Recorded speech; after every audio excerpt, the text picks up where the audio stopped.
HSC শেষে তোমাদের এখন টার্গেট থাকবে আইদার পাবলিক ইউনিভার্সিটি অথবা নামকরা প্রাইভেট ইউনিভার্সিটিগুলো।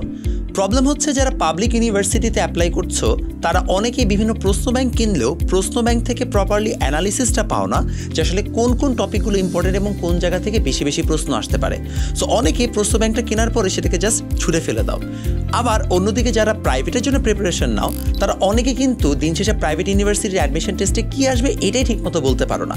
এবং এক্ষেত্রে তোমাকে একটা সহজ সলিউশন দিচ্ছে স্মার্ট সহায়, যেখানে আছে সারা বাংলাদেশের সবচেয়ে বড় কোয়েশ্চেন ব্যাংক। এই কোয়েশ্চেন ব্যাংক থেকে তুমি চাইলে যে কোনো অ্যামাউন্ট অফ কোয়েশ্চেন প্র্যাকটিস করতে পারবা এবং একই সাথে তুমি এআই অ্যানালিসিসের মাধ্যমে জানতে পারবা যে কোন প্রশ্নগুলো বেশি বেশি এসেছে, কোন টপিকগুলো তোমার বেশি ফোকাস করতে হবে। শুধু তাই না, তোমাকে flash card, personalize exam, doubt solving feature সহ সব কিছুর মাধ্যমে সাজেশন ভিত্তিক এবং এআই অ্যানালিসিস ভিত্তিক তোমাকে কিন্তু বারবার হেল্প করা হবে যেন তুমি ইম্পর্টেন্ট টপিকগুলো পরীক্ষায় কোনোভাবে মিস না করো।